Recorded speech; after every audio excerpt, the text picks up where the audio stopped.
Welcome to the Learning Core podcast. This is your stand-in host, David Cataba, recording from Washington, D.C.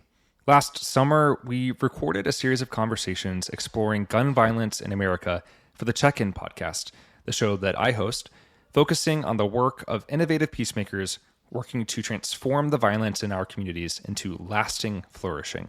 We brought in a multiplicity of voices, including pastors, community organizers, and artists, working explicitly with faith communities and otherwise to not only define the issue and name its sources, but also cast the imagination for a world beyond it. We think you will be challenged and inspired by their diverse insights.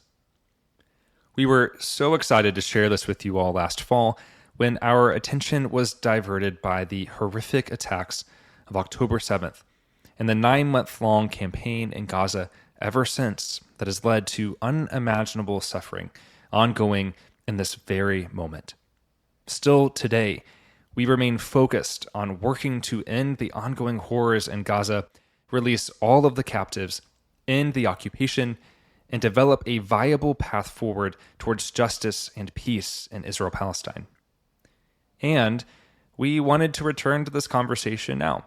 June is Gun Violence Prevention Month here in the U.S., as we think these conversations are so rich and might even inform some of the ways we are advocating in this moment. And we didn't feel it was right to sit on them any longer. We've left the original introductions in so you can be reminded of the context within which they were recorded. So bear with us if they sound a little funny to your 2024 ears. Nevertheless, the insights from our guests are evergreen, and these issues haven't gone anywhere in the meantime. Folks, we have an invitation before us. Let's take up the call of peace. With that, enjoy the show. Welcome to The Check-In, a podcast by the Telos Group on the Telos channel. This is your host, David Cataba, checking in from Washington, D.C. today. Today and over the next few weeks, we have a series of conversations that we're excited to bring to you. And we're actually bringing the conversation back to the U.S. This summer, these past few years, and really the stories of the past few decades has been one of unrelenting and seemingly endless cycles of mass shootings, gun violence, social demand for change, and little policy action. Almost none of us over this time have been untouched in one way or another. A few statistics for you all. In this country, firearms are the leading cause of death for children. Tens of thousands of people die of firearms every year, nearly half from suicide. More Americans were killed by gun violence domestically in the first 2 decades of the century than those killed in all foreign wars since the history of this country. We have a problem. As peacemakers, we have to be willing to see and name that problem. The first practice of peacemaking is listening to understand. We have to see the world as it is before we can hope to heal it. But peacemakers don't stop there. They also look ahead. They look for ways to imagine something new, a vision of flourishing for all of us. So what is that vision and how can we get there? To answer that question, we are inviting a number of brilliant, creative, and courageous peacemakers finding innovative solutions to help us break free of our past and write a new future. They are taking on the problem head on, helping us imagine a different reality, driven by a commitment to nonviolence in the beloved community. They are calling each of us to claim the agency and responsibility to be a part of this movement for flourishing, and we are excited to hear from them. So today's guest is Mike Martin, the founder and executive director of Raw Tools. Raw Tools turns guns into garden tools and other lovely things, as they say, resourcing communities with nonviolent skills in an effort to turn stories of violence into stories of creation. They disarm hearts to forge peace. Michael is also the co-author of Beating Guns with Shane Claiborne, an incredible book released in 2019 on how our nation, and especially communities of Christian peacemakers, can transform the violence of guns into healing, generation, and life. So thank you so much for being here today, Mike. Where are you checking in from? I am in Colorado Springs, Colorado. been here for almost a little over 30 years. Amazing. Well, we are really excited to hear your insights and wisdom about how we can all heal together as a nation. But I would love to start just with your story. Who is Mike? Why is he doing what he is? You are a Mennonite pastor turned blacksmith. How did that happen? And more importantly, why did that happen? I grew up in a Mennonite family, but attended a mostly non-denominational church growing up as a youth, and went to a non-denominational college. And it was at college where one of my professors encouraged me to look into my Mennonite Anabaptist roots and see if I still connected as I was starting to look for positions in churches or ministries after college. So once I kind of reawakened to that a little bit, it was kind of an easy path to follow again, kind of like finding your way home in a little bit. It was a path that led me to becoming a youth and young adult associate pastor at a Mennonite church here in Colorado Springs for a few years. And like other part-time folks, I burnt myself out, and Raw Tools was kind of an idea that was forming while I was in that position. And so we were looking for ways, how do we turn a gun into a garden tool? And we were kind of paralyzed. We kind of that paralysis by analysis space where we didn't know how to blacksmith or melt anything, two different processes. And through relationship, we found someone who taught us. And after we began doing events where we turned guns into garden tools and really kind of let it be an iterative process of what Raw Tools looks like now, is because we learned how to blacksmith, but also opened that up and its accessibility, which was way more than we expected, to folks who've been impacted by gun violence to be a part of the process. And so that's where we focus a lot of our efforts these days. I'm so curious about the Mennonite tradition. It's not one that I grew up in or know much about, frankly, but what I do know is that peace and nonviolence is a really core commitment of those in that tradition. And I wonder if you can talk about how that influenced this idea that you created and where you find that in scripture, because it's based off of a verse from Isaiah, this idea of weapons being turned into tools of creation and growth. Can you tell me more about how the idea came to be? It really was that swords to plowshares in Isaiah, and also in Micah. Micah also talks about it. Micah adds a little bit towards the end about being in fear of no other under a vine and fig tree. And that's kind of what we all yearn for, that extra piece that Micah added to it. And I think this idea of turning swords into plowshares in a modern context, guns into garden tools, has really it continues to be, I'm sure that it's actually like a bias in how I read every other scripture now too, is through almost that lens of examining the tools we use to solve conflict, but also, when we have to kind of change our tools out, it can be a vulnerable space. No matter what those tools were before, when you switch into kind of a different mode of acting or being present in this world, that can be an uncomfortable space.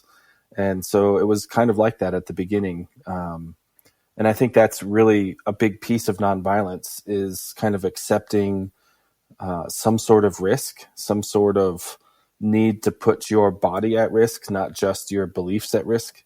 And to me, the Mennonite tradition does a really good job of providing examples for that. We have a book that's often referred to as Martyr's Mirror, talking about a lot of the early Anabaptists and how they were persecuted by the state and the church at that time for some of their radical Reformation moves.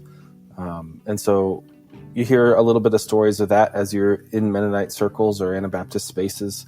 And I think just this idea of turning swords to plowshares, learning how to blacksmith, and being present with those who've suffered from gun violence really just kind of affirms how I identify as a Mennonite.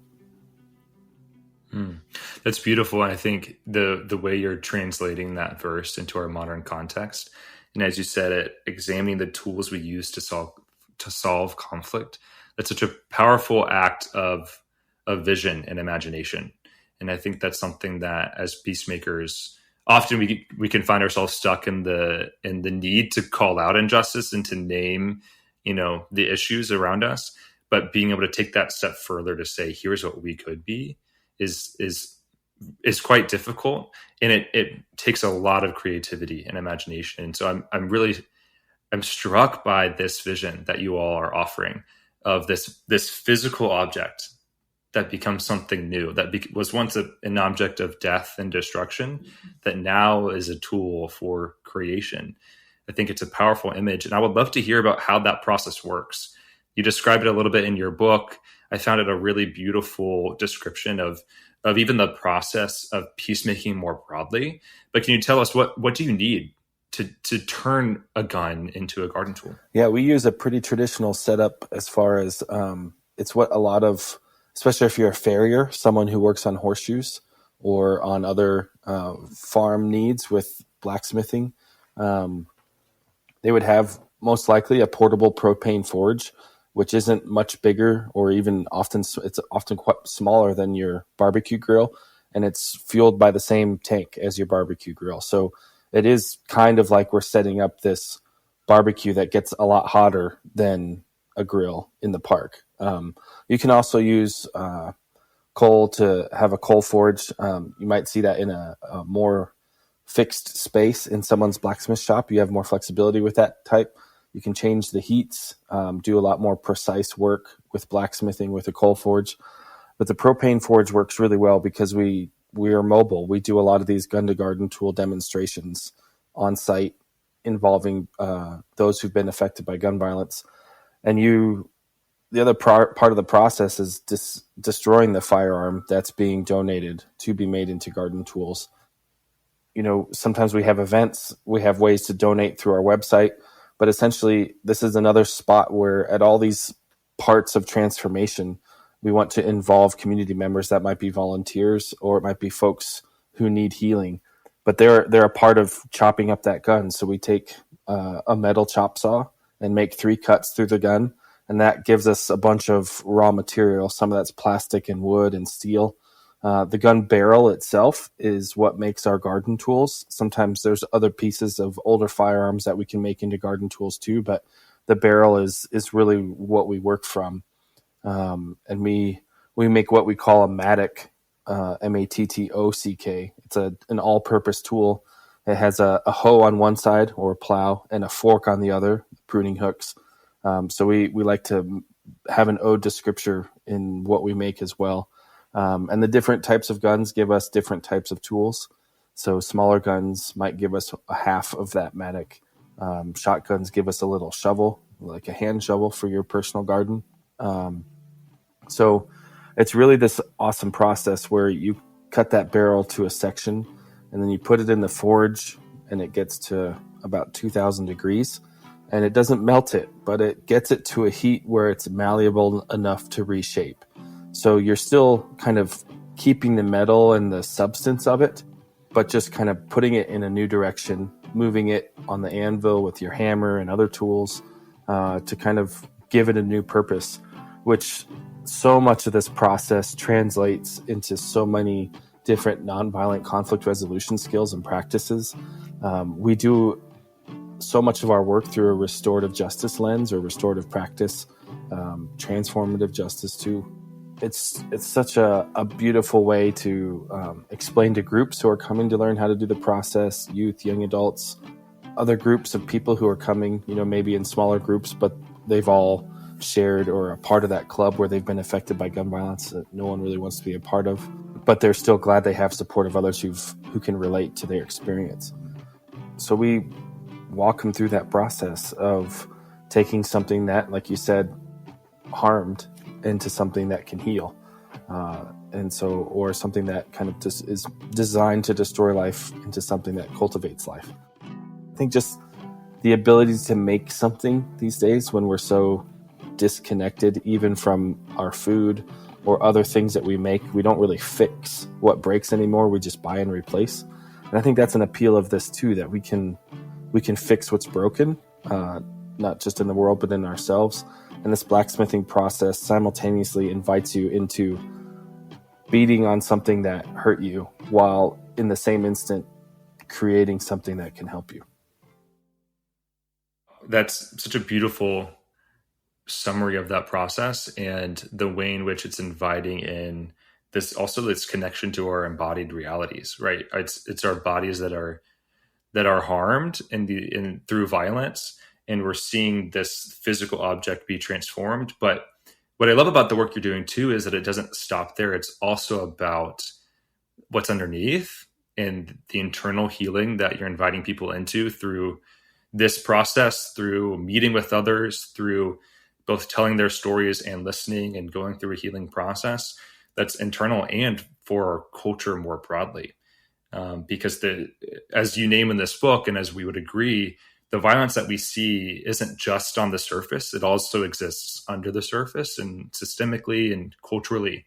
And we have to be able to work through those things too, in order to get to a place where we can heal, we can find flourishing for all of us, especially those who are vulnerable.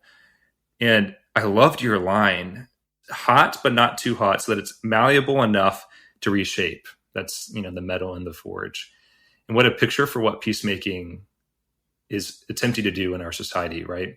Putting enough pressure to reshape, putting enough pressure on ourselves to go on our own transformation, but without that kind of crushing guilt that will ultimately is just another form of violence in some ways.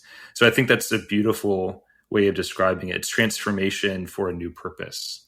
That's beautiful. I'm curious if you have a story that you could share with us about someone who went through that process at one of your events, who saw that transformation happen, who partook in that transformation. Yeah, and it's actually a story that kind of echoes with people who don't know each other but are going through this process at different times.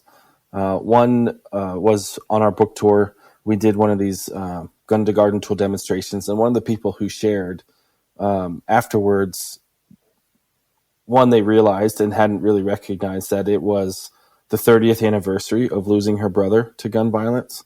But then also, even 30 years after that, picking up the hammer and banging on that gun barrel, she said it was the first time that she felt like she dealt with the anger of it all in a healthy way, that there was this, kind of deep frustration. I think gun violence has this. It's such a quick and sudden loss that it doesn't seem, it's not fair, right? And so it feels everything is too soon when this type of violence hits our lives. And I think that, feeling of something being taken away from you before it was meant to be taken away from you, it doesn't necessarily go away.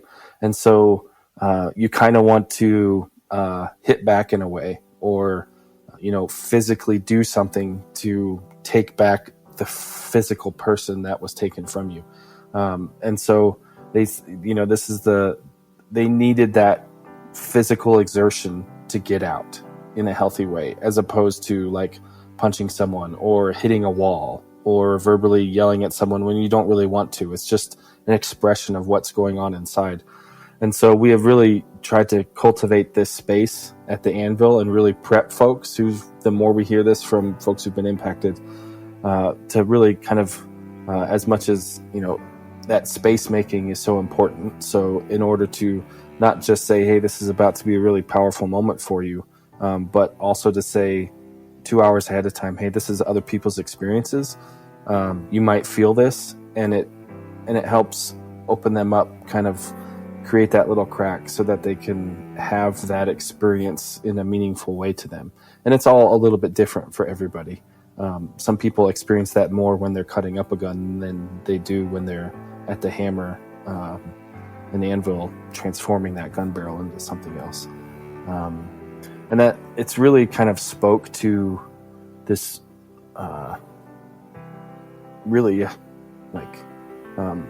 elevating of bodily experience. I think a lot of us, when we think about our beliefs and our faith, we can kind of get outside ourselves in that and create, this is what I believe, and I want to, express my faith with other people who fit inside this space. we kind of disassociate from our bodies in a way. And in the ancient languages, the word for sword and plowshare were often shared a similar root word, or if not a root word, sounded the same. And so it really was a poetic turn of phrase to say sword to plowshare. It doesn't sound that way in English, but we kind of do that with this process is somatic. So semi-automatic, tematic is somatic. And that somatic work, the work of the body, really speaks to kind of the incarnate theology that we need to have in order to be an effective change in our world when it comes to gun violence and acting as the church or acting individually to create change and transformation.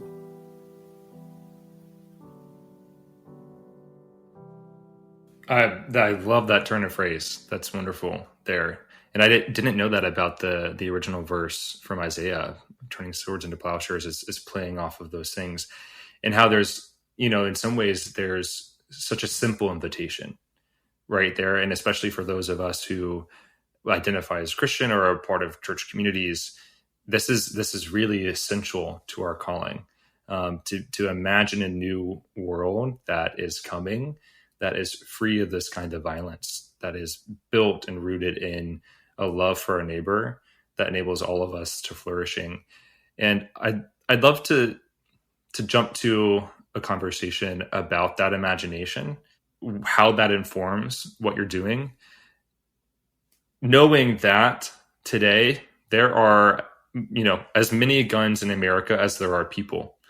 We are extremely inundated with guns, privately held guns, that is, in this country. And, ostensibly, you're probably not going to be able to transform every gun in this country into a plowshare or a garden tool. So why do you continue to do this work? What are you trying to do in our culture with this work that's not only embodied, but also broader than that? Yeah, I think it's really about creating that space for folks to heal and have a safe space to not necessarily be dictated by the trauma that came to them, and build those support networks. And it's amazing what happens at these events where often we're kind of there just to kind of hold that space and bring the anvil. But a lot of people come in from so many different intersections of gun violence that we hear, months later that they're continuing to work together. So you might have suicide prevention and domestic violence prevention folks that do a lot of great work, but don't necessarily overlap. And so that connection keeps happening at these events. And so one of the reasons we keep going is because we keep seeing so much fruit from this work that we don't necessarily touch afterwards, that there's continues, seeds are being planted and things continue to grow. And so we want to essentially keep working the soil so new things can keep growing in it and keep that moving. And we have so many firearms, and there's not very many just public services to get rid of firearms that aren't a place that will resell it. That speaks to people who inherit firearms over the next 20 years, maybe 30 years. There's going to be hundreds of millions of firearms that are going to be inherited. And that's going to create all kinds of dynamics within the gun industry, who are trying to sell new firearms, but they're selling a product that is meant to last forever, that doesn't break down quickly. So how are they going to adjust to that as my generation? I'm 40.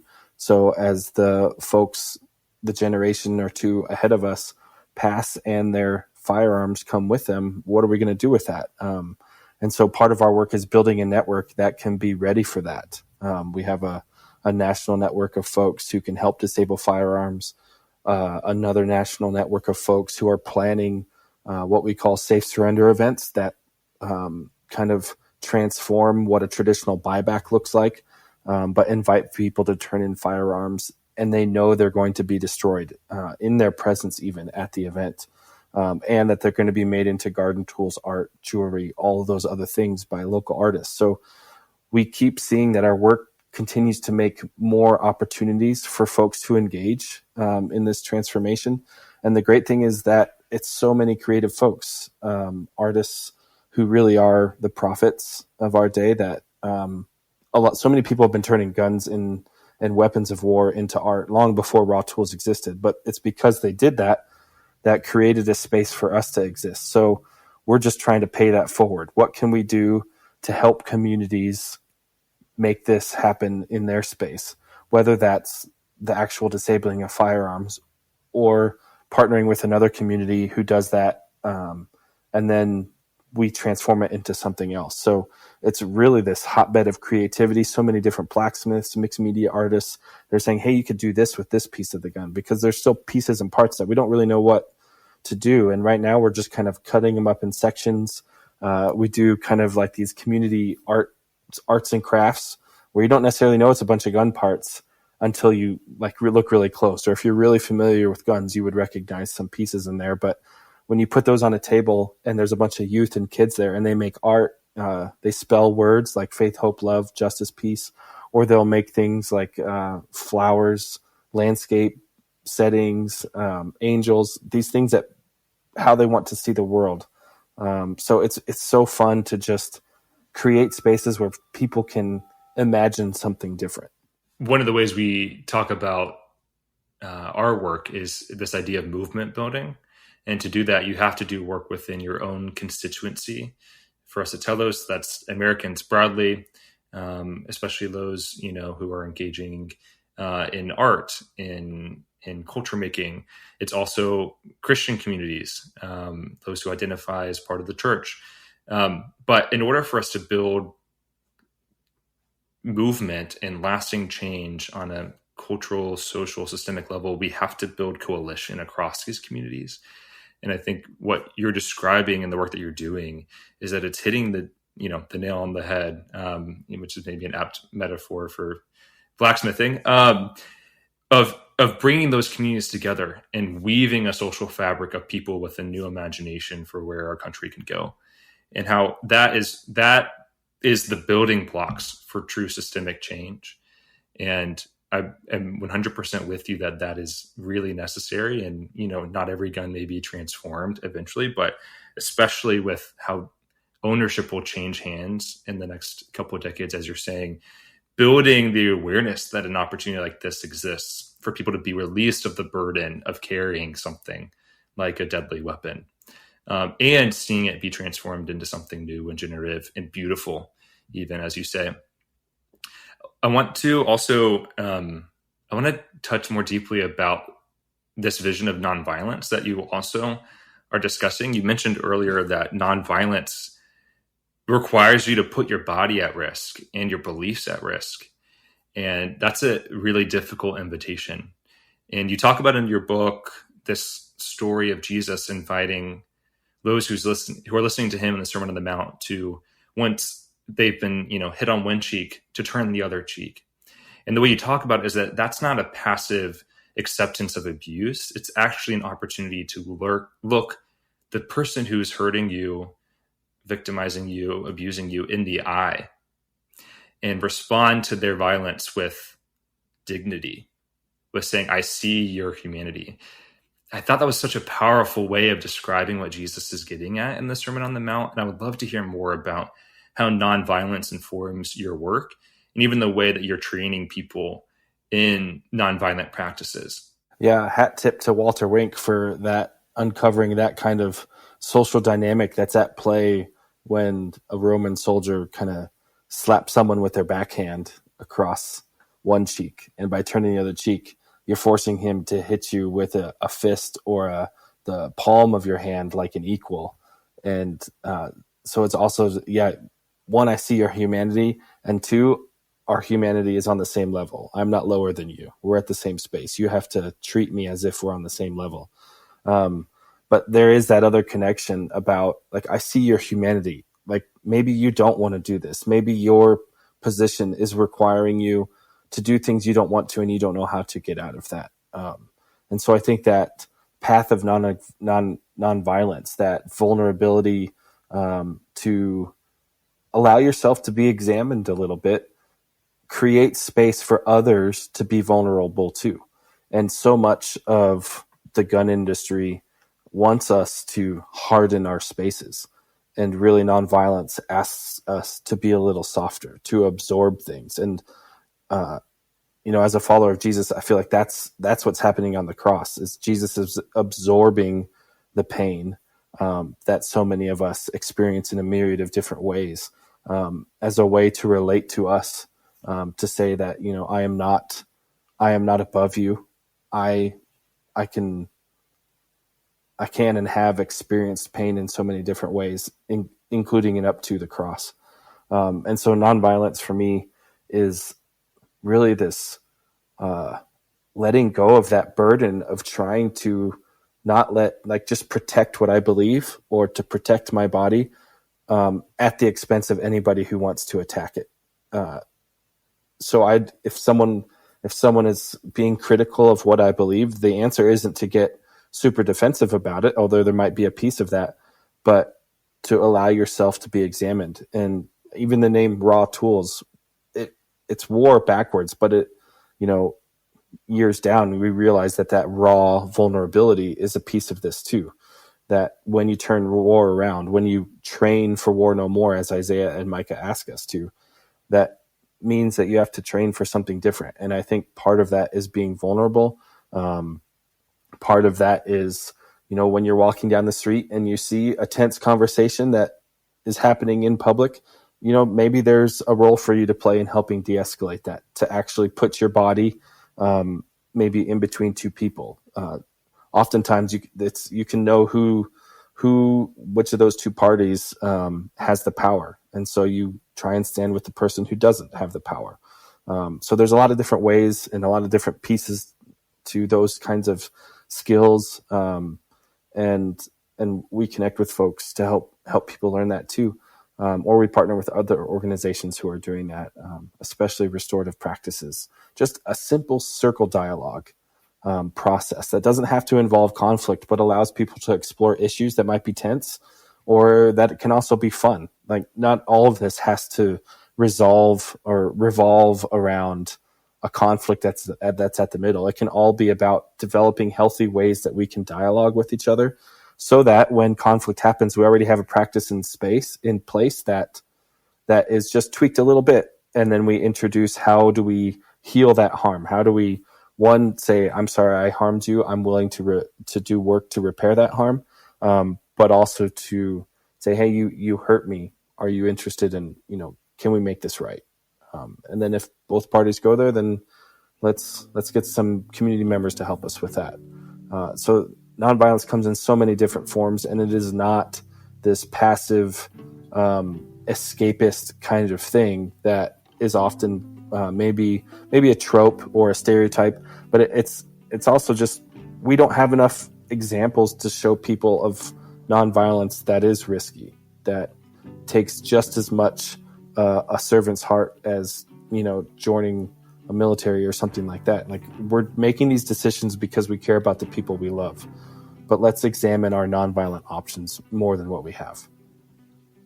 We often talk about, Telos, what if we invested even a fraction of the money that we invest in war making into peacemaking, right? How would that change our world? What if our churches invested in peacemaking as a, part of their budget of even, part of a missions budget, one might say. And your point about nonviolence being non-passive, but actually active and strong and muscular, right? This, Dr. King describes it as creative and clear resistance to injustice. It's not letting things happen, letting abuse and, the powerful take advantage of the vulnerable and the weak. It's actually stepping in between, right? And the costs that come with that.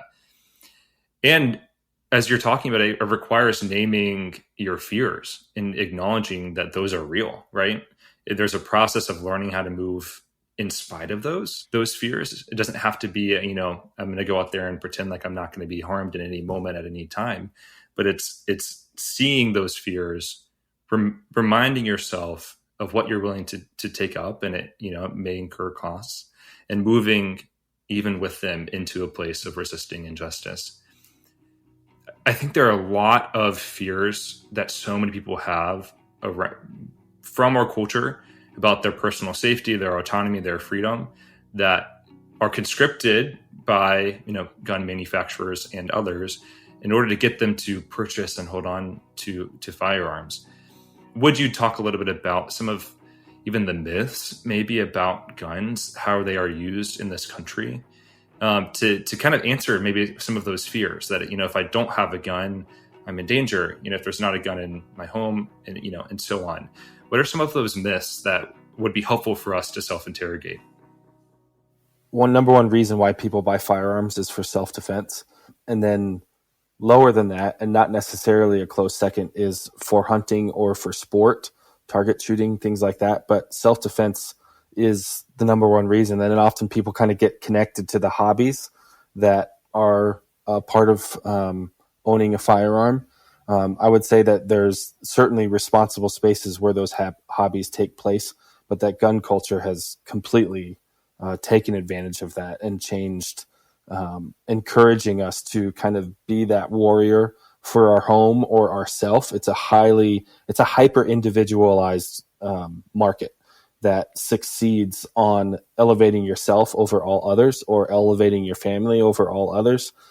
So that if anything is to challenge the safety, that the immediate answer is to shoot and kill. And anyone who's gone through gun training will say that you don't shoot to maim. That's not part of it. You shoot to kill, because there's no guarantee after the first shot. So these myths, once we start looking at data, and these are some of the things that we learned just writing the book, like even that just 5% of gun owners are NRA members. There's a larger percentage that might share beliefs. They just don't fund it as a member, but they might kind of push the narrative more. But that's a very small number. And so we think that it's very easy, because the gun culture is so loud, to think that every gun owner is the same, but gun owners are not a monolith. So that's one of the myths we want to kind of bust, is that not all gun owners are the same. And then also a gun, where there is more guns, there is more gun violence. And that might feel cyclical and kind of self-fulfilling. But the reason that matters is because where there are more guns, there is more lethal violence, because guns are so much more lethal than any other tool we use for solving conflict. And the best way this comes out is data from suicide attempts, where firearms are 95% plus effective in completing suicides, where the next highest on average is 15 to 20%. I lost my mom to suicide, and she used a method that was 5 to 10% effective. So the inverse of firearms. And the reason that's important is because lethality ends the opportunity to get help. And those who attempt suicide but are not able to complete almost always get help, and hardly ever reattempt. And so, excuse me. And so that's a really big piece of thinking about firearms, because firearms that are in the home, that are owned for self-defense, are also less likely to be locked and stored. And the safe way to store firearms is the ammunition and the gun locked up separately, which means the gun isn't loaded, which means if you bought that firearm for self-defense, you have to go unlock your gun, you have to go unlock your ammunition, and then you have to load it. So if we want to look at other safe means, it looks more like smart technology, fingerprints, rings, things like that, that interact with your firearm that's loaded but can't fire without like a unique imprint of some sort. And that's even being pushed away by the gun industry because they don't want it legislated or required of gun owners. But that gun in the home is 2 to 3 times more likely to harm you or someone you love, so someone who frequents that home, than an intruder. And that's a big deal. And that goes higher if you're a woman. It's 5 times more likely.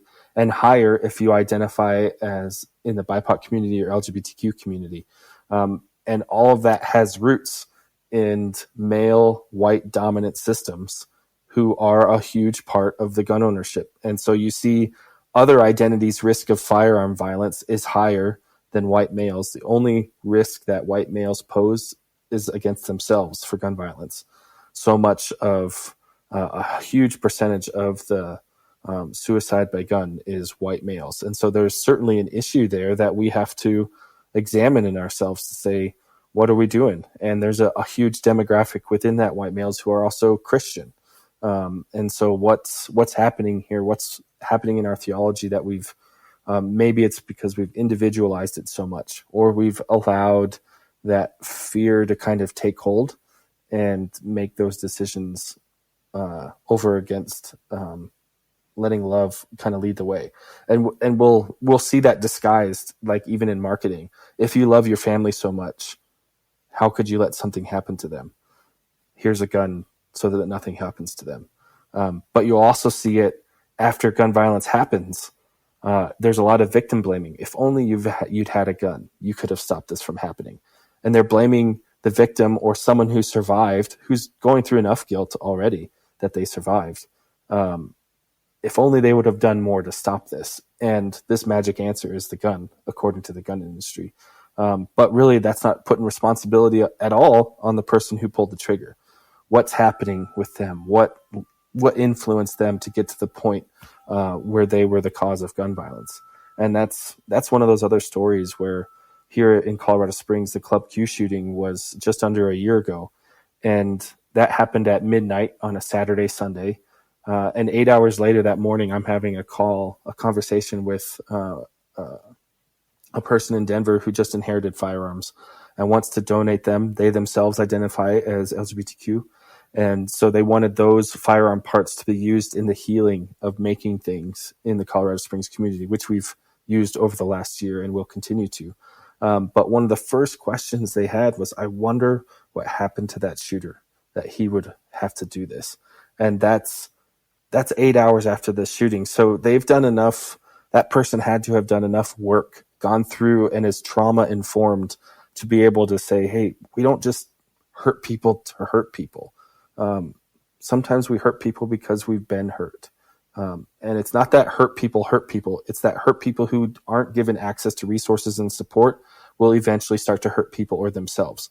So it's not stigmatizing people who go through trauma. It's to say that we aren't supporting people who go through trauma enough to give them access to the resources that they need so that trauma doesn't get enacted on others. And that's another thing that connects back to that anvil of being able to physically release this trauma, this pain, this anger into the hammer and out of your body. And if you're at all familiar with somatic therapy or somatic practices, it's so healing for so many people, whether they've gone through gun violence or not. Just be aware of what our body is telling us.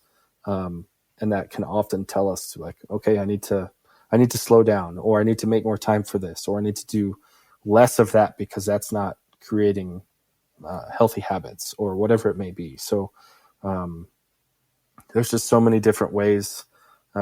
This is by far like my favorite thing to talk about what we do is how we think about the stories that are being told to us, those myths, and then examining how we process those and what it looks like when we've kind of processed them and then act out and see how it affects our daily life.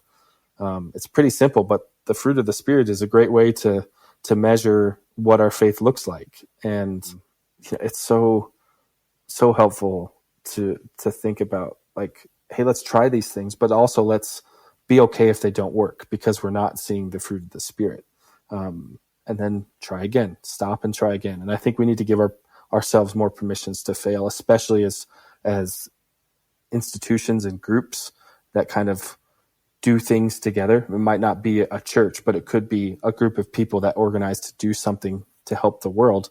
Let's give ourselves more permission to make a mistake or to fail or to try multiple ways before we keep going forward. I'd love to hear more about how you've seen Christian communities respond to your work. What have been some of the challenges, some of the celebrations, some of the myths that you've seen become people have seen with new lenses, and how that has contributed to this work of healing out in our country? Yeah, I think the biggest space I see this is people who really want to help others disable their firearms. So they want to be a part of our national network of volunteers who help people get rid of their firearms. But then they kind of have to, we do this often in church parking lots. So it almost always requires a conversation with your church to say, hey, is it okay if I plug in a saw here to cut up a gun for this organization? And and inevitably, like 2 weeks later, I'll be on a Zoom call with them and their pastor or their leadership team or something like that. So it's starting these, it just takes one person in your church to kind of ask that question. What would it look like if we became a place that the public may or may not know, but more and more so it's that we want to be public, our church wants to be public. This is a place where guns are disabled. And then we have a national blacksmith network that's kind of connected to that as well. So once they cut up a couple firearms, if a blacksmith is close to them, they get the parts to make something to continue to support their work. And then all of a sudden you have a demonstration where this gun was cut up and you're seeing it being turned into a garden tool. And you're having conversations in your church about how to talk about gun violence in our community, because every community, it looks different. There's so many different intersections of gun violence. Rural white America is way different than suburban white America. And there's just so many different ways that we interact and see what gun violence looks like from neighborhood to neighborhood. So I see people having conversations, looking, finding statistics, seeing what the resources are available, and sometimes filling gaps or just tying strings together, making connections with this. And I've had so many pastors tell me after an event where someone shared their story, and they went to the anvil and they picked up the hammer and they beat on it. And then we opened it up to others who've been affected by gun violence to pick up the hammer. And they'll see people from their church they had no idea had a connection to gun violence come up and pick up the hammer. And then we open it up to everybody. If you just want to pick up the hammer because you're mad, because maybe you weren't directly affected, but like me, my kid couldn't sleep a couple of weeks ago because he had his first lockdown drill and he's in first grade. So it might have been his second. I think we were able to get him out of the drill in kindergarten, but he couldn't sleep. And, when we go up there and try and put him to bed, he talked about, how they had to lock down in case someone came into school to hurt them, was the language he used. And so we keep seeing these stories come up because someone asked to be a part of or to help someone else get rid of this firearm, and it just continues to build. And so you see these churches who are starting to really live into the support of those in their community who've been affected by gun violence, and they see the impact that has. They're starting to become trauma informed on what gun violence survival looks like.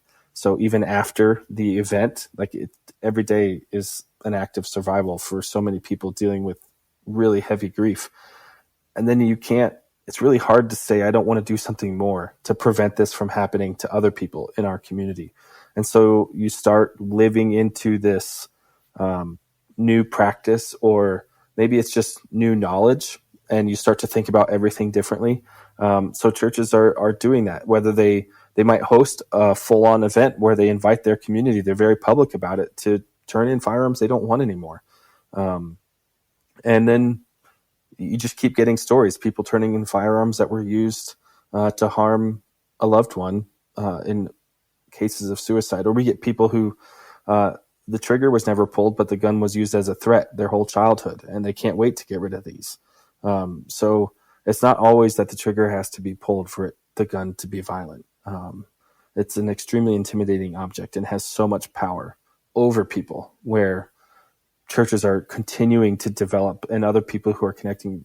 How do we develop practices of power with, or empowering power under, to lift folks up to places where they can get access to resources, or bring those resources to those folks? And so it's just so many different layers and connections that once you start to get involved, especially if you just need that one person in your church who cares a lot, and other people will start caring because they care about that person too. What can someone who's listening to this show, or who is tired of this cycle of gun violence and, talking about it and no action being done from a, federal policy level, what can they do? How can they support you? How can they respond? I'm going to absolutely share a link to your book, which I have with me. I found it so helpful and clear and imaginative. Beating Guns by Shane Claiborne and Mike Martin. What are some other things folks can do right now? Yeah, if you go to our website, you can learn about us. One, you can become a part of our national volunteer network that helps people disable firearms that they don't want anymore. You can host an event where we can come to your space. And by we, I mean our blacksmiths in our network. We want to keep this as local as possible. So if there's a blacksmith closer to you than me, then that's who should come, because you could build together and work locally together. But also start this conversation with those closest to you. If this is eating at you, then let that get out of your body too. Do this with somebody else, with your small group, with your friends, coworkers. This gun violence doesn't necessarily have borders, especially in this country. So see who else is having trouble too, and find solutions for your local context. And we're always happy to have that conversation to help you discern next steps. Maybe that's being a part of what we do. Maybe that's partnering with a local organization that's doing great work in gun violence prevention or postvention in your community. We don't want to recreate any wheels, so we want to connect with work that's already happening. And so I would just encourage folks. I'd love to connect with you, or Raw Tools to connect with you if that's the direction you want to go. But also that there's so much work to be done. There is no quick answer. So be ready to play the long game. This is something that is a slow and steady process. But also I think that's true in our own transformation too. There is no quick thing. Even if we have kind of one of those aha moments, or, those eureka spaces, there's still a lot to do after that. Absolutely. Well, thank you so much for not only your time to have this conversation and all of your insights and stories, but the work that you're doing. I'm so inspired by it. I'm sure our network is too. And I will be sharing all of the links that you mentioned earlier for folks to go and learn more and connect. And as a small plug, they have great merch. Raw Tools does. I'm wearing my Raw Tools t-shirt right now, which I get a lot of comments on. People love it. So get yours today and support this important work, folks. We have a lot of work to do, as Mike is saying, but I believe that there is hope when we get to work, right? As one of our friends, Mitri Rahab, says, hope is what you do, right? So we learn and we challenge ourselves, and then we go and advocate for the sake of a world in which all of us can flourish. So thanks for listening, folks. As always, you can follow Telos on Instagram and other social media. And if you're enjoying the podcast, become a monthly donor. To Telos, all of this happens because of the generosity of our friends. And please leave a rating and review on Apple Podcasts and Spotify. It really does help others find our show. But with that, thanks again to you, Mike, and we'll see you all next time.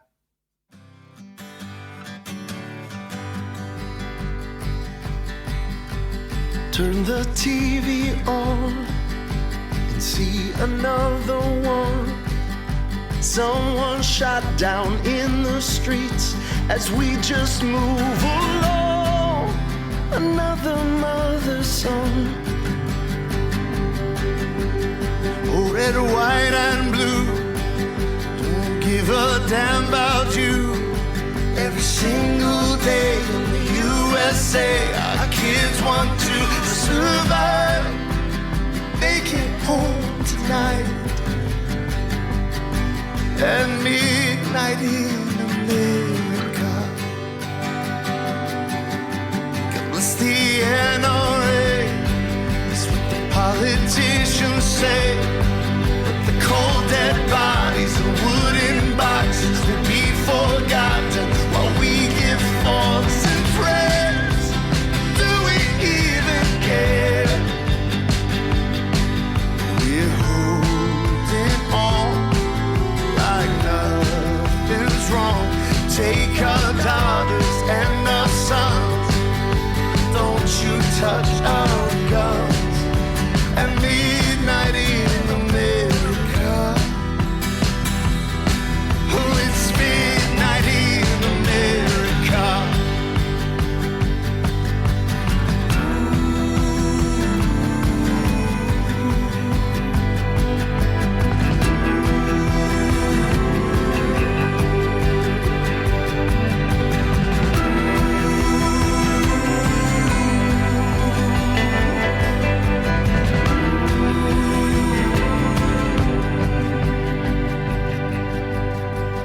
Making money as we fund war.